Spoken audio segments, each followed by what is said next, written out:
Buenos días, Miss. El día de hoy, el tema que he escogido para exponer es el conductismo. El conductismo es una corriente de la psicología que se centra en el estudio de las leyes comunes que determinan el comportamiento humano y animal. En su origen, el conductismo deja de lado lo intrapsíquico para focalizarse en la conducta observable, es decir, prioriza lo objetivo por lo subjetivo. Su objetivo principal es la predicción y el control de la conducta mediante el condicionamiento. Los conductistas tienden a concebir a los seres vivos como tábulas rasas, cuya conducta está determinada por refuerzos y castigos más que por predisposiciones internas. El comportamiento no depende principalmente de los fenómenos internos, sino depende más bien del contexto y no podemos separar la conducta ni el aprendizaje del contexto en que tienen lugar. Existen 5 conceptos básicos que tenemos que tener siempre bien presentes en el conductismo. Uno de esos es el estímulo. Ese término se refiere a cualquier señal, información o evento que produce una reacción o respuesta de un organismo. Otro es la respuesta. La respuesta significa cualquier conducta de un organismo que surge como reacción a un estímulo. El condicionamiento es un tipo de aprendizaje derivado de la asociación entre estímulos y respuestas. Otro es el refuerzo. Un refuerzo es cualquier consecuencia de una conducta que aumenta la probabilidad de que ésta vuelva a darse. Y por último, el castigo, que es lo opuesto a un refuerzo, que es la consecuencia para que una conducta pueda disminuir la probabilidad de que pueda volver a darse. Ahora vamos a hablar de Joan Brodus Watson. Watson nació en 1878 y falleció en 1958. Siempre criticó el uso de la metodología introspectiva de Wundt. Watson afirmó verdaderamente científica que la psicología debía centrarse en sí en la conducta, en lugar que en los estados mentales y conceptos como conciencia o mente que no podían ser analizados de forma objetiva. Watson también rechazaba la concepción dualista que separaba el cuerpo de la mente o el alma. En un conocido y controvertido experimento, Watson y su ayudante Rosalie Reiner consiguieron provocar una fobia a las ratas a un bebé de 9 meses, conocido como el pequeño Albert. Para ello, emparejaron la presencia de la rata con sonidos fuertes, y el caso del pequeño Albert demostró que la conducta humana no solo es predecible, sino también es modificable. Para Watson, los seres vivos somos cajas negras, cuyo interior en sí no es observable. Cuando los estímulos externos llegan a nosotros, damos respuesta en consecuencia a esto. Y desde el punto de vista de los primeros conductistas, si bien se dan procesos intermedios dentro del organismo, al ser inobservables, no pueden ser ignorados al momento de analizar el comportamiento.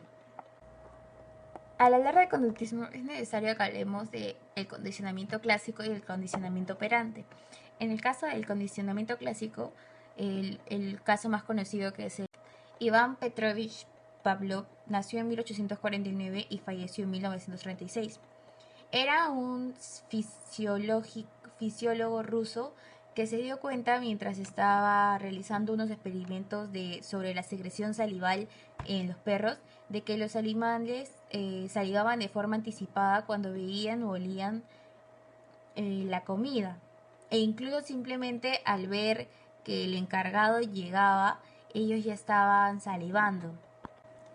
Posteriormente a esto, consiguió que salivaran al oír el sonido de un timbre o campana para asociar estos estímulos con la presencia de la comida. A partir de esos estudios, Pavlov describió el condicionamiento clásico, un concepto fundamental en el conductismo, gracias al cual se desarrollaron las primeras intervenciones basadas en las técnicas de modificación de la conducta en seres humanos. Ahora bien, para entender cómo funciona el condicionamiento clásico, primero hay que saber con qué estímulo se trabaja en él. Un estímulo incondicionado, es decir, que no. Iván Petrovich Pavlov nació en 1849 y falleció en 1936. Era un fisiólogo ruso que se dio cuenta mientras estaba realizando unos experimentos sobre la secreción salival en los perros, de que los animales salivaban de forma anticipada cuando veían o olían la comida, e incluso simplemente al ver que el encargado llegaba, ellos ya estaban salivando.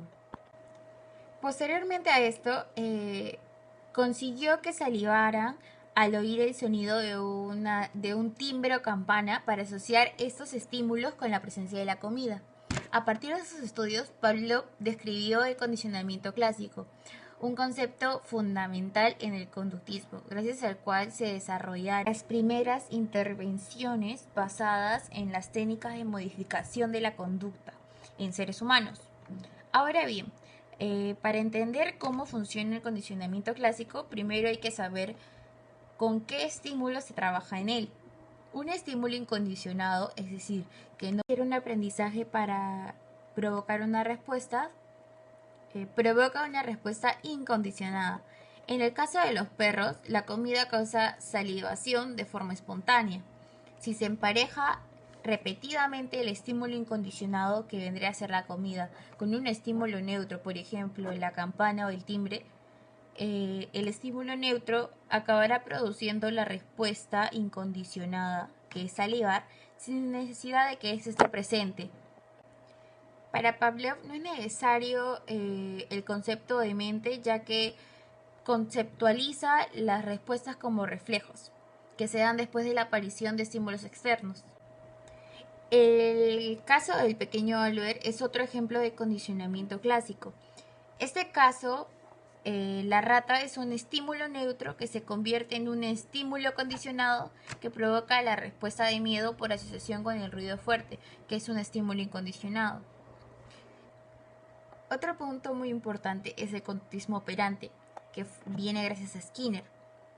Pero antes de hablar de eso, tenemos que tener en cuenta que las propuestas de Thorndike fueron el antecedente de lo que conocemos hoy como condicionamiento operante, pero ese paradigma no se desarrolló de forma completa hasta la aparición de las obras de Burgos Frederick Skinner, de 1904 a 1990.